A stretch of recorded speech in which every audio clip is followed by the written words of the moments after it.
ரம்யா என்ன பண்ற? ஏங்க இப்பதான் வேலைக்கெல்லாம் படிச்சிட்டு நைட் டின்னருக்கு ரெடி பண்ணிட்டு இருக்கேன்.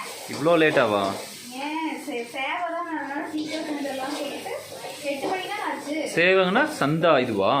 சேவைங்க பார்த்துட்டீங்களா இல்லையா? சேமியா மாதிரி இருக்கு. சேமியா இல்லைங்க, இது சேவைங்க. பச்சரிசி வச்சு புழிஞ்சு இது பண்ணுவாங்க. ஆனால் நான் அதெல்லாம் செய்யல, புளியெல்லாம் செய்யல. ஜஸ்ட் வந்து கடையில் வாங்கிட்டாரு எல்லாம். இது ஏதோ வெளியே வித்துட்டு வருவாங்களா, அதுக்கு பேர் என்ன? சேவை. சேவை இல்லை, ஏதோ ஒரு வாய்ஸ் வருமே. இடியாப்பம். இடியாப்பம் அதுவா? இடியாப்பம் வந்து நம்மளே செய்ய வேண்டியது தான். ஆனால் இந்த காலத்தில் வந்து என்ன பண்ணுறாங்கன்னா புளியர் கஷ்டப்பட்டு ரெடிமேடாக விற்றுறாங்க. ரெடிமேடாகவே விற்கிறாங்களா? நிறைய வாங்கி இடியாப்பம். இந்த காலத்து பொண்ணு பெண்கள் வந்து கஷ்டப்படக்கூடாதுன்னு இருக்காங்க. அதை விற்கிறதே ஒரு ஆம்பளை தான், அதை மறந்துடாத. அதான் பெண்கள் கஷ்டப்படக்கூடாது, ஆண்கள் கஷ்டப்படுறாங்க. ஓ அப்படி. இடியாப்பத்துக்கு வந்து முட்டை வேக வச்சுட்டு இருக்கேன். முட்டை ரெடி ஆகிட்டு இருக்கு, இடியாப்பம் அதான் ரெடி ஆகிட்டு இருக்கு.